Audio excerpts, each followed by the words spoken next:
ஒரு அழகான அடர்ந்த காட்டில் ஒரு சுறுசுறுப்பான சிறிய குரங்கு வாழ்ந்து வந்தது. அதன் கண்களில் எப்போதும் ஒரு கனவு. ஒரு நாள் பெரிய சாதனை செய்ய வேண்டும் என்ற ஆசை.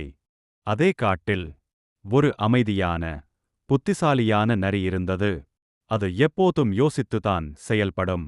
ஒரு நாள் குரங்கு பழைய மரத்தின் அடியில் ஒரு கிழிந்த வரைபடத்தை கண்டது.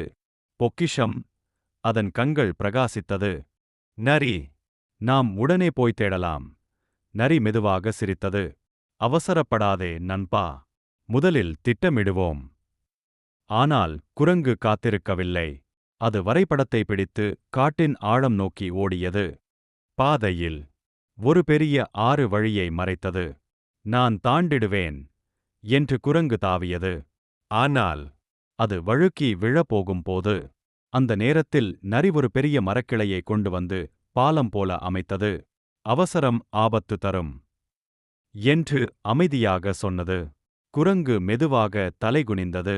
இருவரும் ஆற்றைக் கடந்து சென்றனர். சில நேரத்தில் ஒரு இருண்ட குகை. குரங்கின் இதயம் வேகமாக துடித்தது. நரி, நான் பயப்படுறேன்.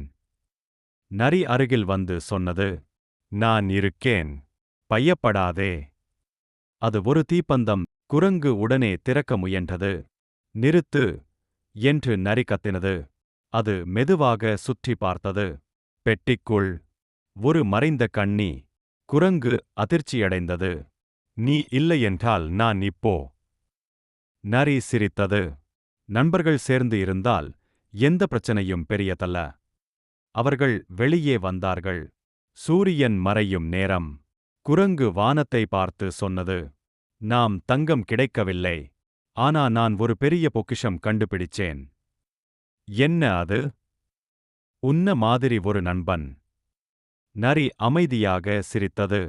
உண்மையான பொக்கிஷம் தங்கம் அல்ல. அறிவு, பொறுமை,